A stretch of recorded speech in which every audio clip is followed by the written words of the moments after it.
সকলকে আমার প্রণাম। প্রথমে অনুভূতি শেয়ার করি। খারাপ ভালো মিলিয়ে খুবই ভালো একটা অনুভূতি। বাধা, তারপর প্রথমত সিনেমা করতে গেলে যেটা প্রথমেই বললেন, ছোট বড়দের অনেক বক্তব্য। এত ছোট বয়সে দরকার নেই, পড়াশোনাটা মন দিয়ে নিজের ভেতরের ইচ্ছাটাকে প্রকাশ করা, নিজের দেখা একটা ছবিকে দর্শকের কাছে তুলে ধরা, সেইভাবে এগিয়ে যাওয়া। আর আমার পুরো টিম না থাকলে হয়তো এই বয়সে পুরো জিনিসটা তৈরি করতে পারতাম না। প্রোডাকশন হাউস থেকে শুরু করে, ছোট অ্যাক্টর থেকে শুরু করে বড় অ্যাক্টর, এডিটর, ইভেন যে দাদা আমাদের কারেন্টে সাপ্লাই দিচ্ছেন, লাইট দিচ্ছেন, তারা পর্যন্ত যদি না থাকতো, প্রত্যেকের থেকে সাপোর্ট পেতে পেতে পেতে পেতে তবেই গিয়ে মনে হয়েছে হ্যাঁ, লড়াই করা যাবে। ওই একই কথা মফস্বল শহর থেকে তো একটু টাফ হয় কাজটা করতে, যে বাচ্চা ছেলে কি হবে এসব লাইনে গিয়ে পড়াশোনা কর, চাকরি কর, কিন্তু আমার স্বপ্ন যেটা সেটা যদি না করতে পারি, রাতের ঘুমটা ঠিক হবে না। তাই সিনেমা মানে ইন্সপিরেশন সত্যজিৎ রায় আমাদের সবার গুরু। ওনার থেকে দেখে নিজের মনে আঁকা স্বপ্নটাকে তুলে ধরা, ভুল ত্রুটি মার্জনা করবেন, ভবিষ্যতে আরো ভালো কাজ নিয়ে আসতে পারবো আশা করি। নমস্কার। খুব ভালো। মৈত্রী গোস্বামী,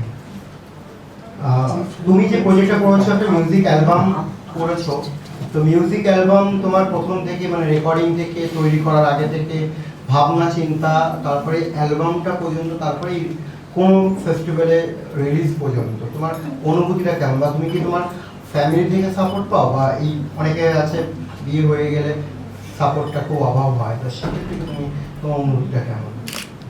নমস্কার সবাইকে, আমি মৈত্রী। অবশ্যই সবার থেকে ফার্স্টে আমি তো প্রদীপকে থ্যাঙ্কস বলবো, প্রদীপ কর্মকার আর ওর যে অর্গানাইজেশনটা পিয়া স্টুডিওস। এই যে গানটার জন্য আমি আজকে এসেছি, বৃষ্টি ভেজা, ওটা 2018-এ আমাদের বেরিয়েছিল। আমি তখন দুর্গাপুরে থাকতাম জবের জন্য, তখন বিয়ে হয়নি অবশ্যই। তখন ওর সাথে পরিচয় হয়ে ও আমাকে গানটা দিল, ওর মনে হলো যে আমি পারবো হয়তো। তো এইভাবেই প্র্যাকটিস করে করে এক মাসের মতো প্র্যাকটিস চললো। দুর্গাপুর থেকে এসে 2-3 বার ওর সাথে আমি রিহার্সাল করেছি, তারপরে গিয়ে ওটা দাঁড়ালো। তারপরে ওই গানটাকে ওরাই এত সুন্দরভাবে, ওই টাইমে আমাদের ওই টিকটক থেকে শুরু করে সব জায়গাতে ভালো ট্রেন্ডিং ছিল গানটা, তো ওইভাবেই স্টার্ট। তারপরে বিয়ে হওয়ার পরেও কন্টিনিউ, প্রতীকের সাথে আমার এখনো অনেকগুলি গান বেরিয়ে গেছে, ওটিটিতে ভালোই ট্রেন্ডিং চলছে। তো হ্যাঁ, অবশ্যই সাপোর্ট তো একদম ভীষণ পাই বাড়ির থেকে, প্লাস পেরেন্টস, সবার থেকে সাপোর্ট তো অবশ্যই পাই, নাহলে এগুলো করতে পারতাম না। এমনি আমি গান ছোট থেকেই শিখি, এখন শেখাইও, প্লাস নিজের জন্য একটা কিছু করার ইচ্ছে, ইন্ডিপেন্ডেন্টলি কাজ করা, যেটার জন্য ও এত সুন্দরভাবে সাপোর্ট করছে। আর প্লাস আপনাদের এত মানে OSF plus Indo Bangla international film festival যে এত ফোরাম দিচ্ছে সবাইকে, ইন্ডিপেন্ডেন্ট যারা আর্টিস্ট, খালি গান না, যারা অ্যাক্টিং বা সব দিকে ইন্ডিপেন্ডেন্টলি যারা কাজ করছে, একটা যে এত সুন্দর এনকারেজমেন্ট আর মোটিভেশন, কাজ করার আরো ইচ্ছাটা, এটাই অনেক বড়। এটার জন্য আমি very much thankful to everyone. গানটা বা প্রজেক্টটা যেটা আমরা করেছি, অসাধারণ অনুভূতি, এবং একটু এর সাথে অনেক ইন্টারেস্টিং ব্যাপার জড়িয়ে আছে। শিলিগুড়িতে সিসিএন টিভির একটা প্রথম আলো বলে সকালের প্রোগ্রাম হয়, সেখানে আমি যখন একটা প্রোগ্রাম করেছিলাম, তার থিম ছিল নদী।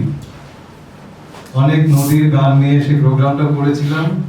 তারপরে উত্তরবঙ্গে থাকি, একটা ভালো নদী সম্বন্ধের গান খুঁজতে গিয়ে তখন সেরকম না পাওয়ার জন্য আমার স্ত্রী মধুমিতা, উনি তখন এই গানের রচনা করেন, তিস্তার জলছুঁই, এবং সুরও দেন। এবং এই গানটা ওখানে প্রোগ্রামে গাওয়ার পর, এবং প্রথম ওখানেই গেয়েছিলাম। তারপরে চিন্তা ভাবনা এলো এটাকে একটা মিউজিক অ্যালবাম করা। এবং মিউজিক অ্যালবাম করতে গিয়ে প্রথমে এটা যখন মিউজিক করা হয়, বেসিক্যালি যন্ত্রসঙ্গীত যেখানে করা হয়, সেটা করা হয়েছিল কলকাতায়, শ্রীদীপতে উনি করেছিলেন, উনি এবং ওনার টিম। আমরা শিলিগুড়ি থেকে ওনাদের বেসিক ভয়েসটা করে পাঠিয়েছিলাম, এখানে মিউজিক দেওয়ার পরে তারপরে ওটা আবার শিলিগুড়ির একটা স্টুডিওতে ওখানে ভোকাল রেকর্ডিং, তারপরে ওখানে যেটা অ্যাকচুয়ালি গানের মুভি শুট যেটা হয়েছিল সেটাতে অনেক ইন্টারেস্টিং ঘটনা, কারণ এমন একটা সময়ে শুট করা হয়েছিল তখন তিস্তা নদী খরস্রোতা যাকে বলে, এখানে কিছুদিন বর্ষা হলেই তিস্তার যে অবস্থা হয়, সেই পরিস্থিতিতে গিয়ে অনেক রকম বাধার সম্মুখীন হতে হয়েছে। সেটা হচ্ছে আমরা কিছু জায়গা ঠিক করেছিলাম যে এখানে শুটিং হবে, সেখানে পৌঁছতে গিয়ে দেখা গেল সেখানে পুলিশ দাঁড়িয়ে আছে, এখানে আপনারা যেতে পারবেন না, জল বেড়ে গেছে। আরেকটা জায়গায় গেলাম, সেখানে ফরেস্টের লোক দাঁড়িয়ে গেছে, যেহেতু ওটা রেস্ট্রিক্টেড এরিয়া। তারপর এটাতে কিছু ড্রোন শট ছিল, যেদিন শুট করতে যাব তার আগের রাত্রে 10টার সময় যিনি যাওয়ার কথা ছিল উনি বললেন ওনার একটা অ্যাক্সিডেন্ট হয়ে গেছে, উনি আসতে পারবেন না।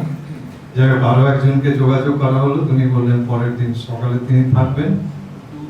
এবং দুর্ভাগ্যবশত তারও একজন কারো পারিবারিক কোনো অসুবিধা হওয়াতে তিনিও জয়েন করতে পারেননি। আমরা ওখানে যে পুরো ভিডিও শুট এবং এডিটিং সমস্ত করেছে শিলিগুড়ির এক্সপোজার ফটো ইনস্টিটিউট আছে একটা, সেখানে স্বনামধন্য অপ্রতিম সাহা, উনি আমাদের পুরো শুট এবং এডিটিং এসবের ব্যাপারে ওনার দুজন ছাত্রকে দিয়ে সহায়তা করেছিলেন, এবং পুরো কিভাবে শুট হবে ইচ এন্ড এভরি শট ওইভাবে ডিটেইলিং করে তারপরে আমরা শুটিং করতে গেছিলাম। কিন্তু যেটা হয় ভাবা এবং অ্যাকচুয়ালি স্পটে গিয়ে কাজ করতে গিয়ে, স্পেশালি যারা তিস্তা নদীকে দেখেছেন এবং তিস্তার যখন একটা বর্ষার সময় যা রূপ হয়, সেখানে কিছুটা জায়গা আমরা নদীর পাশে নেমে কাজ করেছি, এবং দুটো জায়গা, একটা হচ্ছে তিস্তার খরস্রোতা রূপ, আর একটা জায়গা গাজলডোবা, যেখানে বাঁধের জন্য তিস্তার অ্যাকচুয়ালি বলতে গেলে শান্ত মূর্তি বলা যায়, সেখানে কাজগুলো হয়েছিল মেনলি। এবং এইটা মূলত বাধা বিপত্তি যেটা এসছে, এগুলোই বাধা বিপত্তি এসছে, কিন্তু আমরা খুব এনজয় করেছি শুট করতে। বাধা বিপত্তি আসাটা স্বাভাবিক, তবে হ্যাঁ, ড্রোন শুট করতে গিয়ে এটাও হয়েছে পুলিশের পারমিশন, ফরেস্ট ডিপার্টমেন্টের পারমিশন। অনেক জায়গায় যেরকম আপনি তিস্তাতে যদি শুট করতে যান, করোনেশন ব্রিজের আশেপাশে কোনো কিছু শুট করতে পারবেন না, রেস্ট্রিক্টেড এরিয়া বলে। এই ধরনের কিছু কিছু বাধার সম্মুখীন হয়েছি এবং এনজয় করেছি শুট করতে গিয়ে। এবং তারপরে যখন পুরো প্রোডাকশনটা রিলিজ হয়েছে সেটা আরো ভালো লেগেছে আমাদের, এবং আশা করি যারা যারা দেখেছেন তাদেরও ভালো লেগেছে। At the end of the day এই ভালো লাগাটাই আমাদের কাছে সবচেয়ে বড় প্রাপ্তি। সবাইকে ধন্যবাদ। সবাইকে আবার অনেক শুভেচ্ছা জানাই IBIFF এর সঙ্গে যুক্ত সবাইকে। তিস্তা জলছড়ি গানটার ইতিহাস তো শুনলেন আপনারা কিভাবে তৈরি হয়েছে। গান লেখা আমি অল্প স্বল্প লিখি সবসময় একটু, কিন্তু এত বড় একটা প্রজেক্ট করে সেটাকে করবো বলে আগে কখনো ভাবিনি। রিটায়ার্ড লাইফে আসার পরে তখন মনে হয়েছে যে একটা কিছু করা যায় আর কি। তো একটা জিনিস তো আছে, ইদানিং টেকনোলজিক্যালি আমরা এত উন্নত হয়েছি যে শিলিগুড়িতে বসে কলকাতার থেকে আমরা গান কোঅর্ডিনেট করে তৈরি করতে পেরেছি, সেটা আমাদের অনেক বড় সৌভাগ্য। আমি অনেক বড় ধন্যবাদ দেব প্রতীককে, কারণ প্রতীকের জন্যই গানটা এই প্ল্যাটফর্মে এসেছে। অনেক ধন্যবাদ প্রতীক। এবং এমন একটি ছেলে প্রত্যেকটি মুহূর্তে প্রত্যেক সময় এত সুন্দর করে আমাদের সাপোর্ট করেছে, কারণ আমরা এই ধরনের কাজে অভ্যস্ত ছিলাম না বলে জানা ছিল না আমাদের। ওর জন্যই আমাদের এই ভেঞ্চারটা হয়েছে, এবং প্রথম গানে আমাদের এত বড় সাকসেস হয়েছে, সেটা গুরুভার ওর কাছে যেমন আছে আমাদের কাছেও আছে। আমরা খুব আনন্দিত এর জন্য, এবং এর ফলে আমরা আরো আগে কাজ করতে পারবো সেটা আশা রাখি। ধন্যবাদ জানাই সবাইকে। আপনাদের শুভেচ্ছা, আপনারা গানটা শুনবেন, আপনাদের মতামত জানাবেন, সেটা আমাদের পথেও হয়ে থাকবে। এ বলে আমি শেষ করব, এবং আমি জানি আপনাদের শুভেচ্ছা আমাদের সঙ্গে সবসময় থাকবে। অনেক ধন্যবাদ।